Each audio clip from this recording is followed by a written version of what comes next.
The country that created BlackBerries and gave birth to iPhones has more than 300 million wireless users. And in the name of national security, the U.S. government will soon have a direct link to each and every handheld device. It's like a police officer's gun. It's there for a good reason, but we hope that we never have to pull the trigger.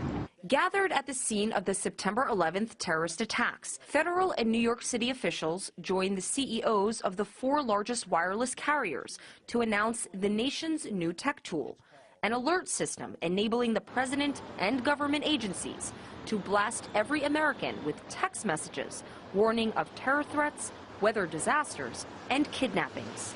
The cell phone alert system will launch in New York City and Washington, D.C. by the end of this year, expanding nationwide thereafter. Wireless users may have the option of not receiving certain alerts, though Americans will not be able to opt out of text messages sent by the U.S. president. Opponents say politicians are promoting more fear while providing little protection.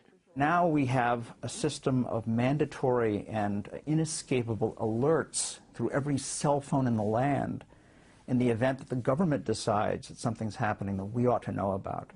Now, just as the introduction of the Patriot Act came right after 9/11, so this new kind of technological invasion comes to us without any public discussion right after the assassination of Osama bin Laden.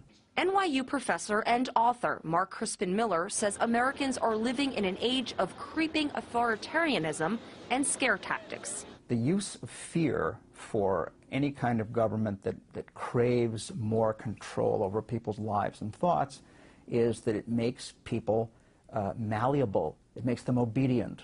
I mean, you go to any airport today and you can see this in action, that people are meekly taking off their shoes, submitting to getting groped. Under the auspices of airport safety, babies, senior citizens, and everyone in between must now endure pat-downs or pass through body scanners before boarding.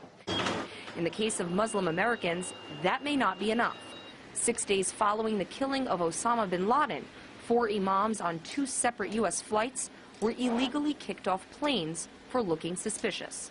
You have a few hate mongers who can arouse their, evoke their emotions, and that's what people do.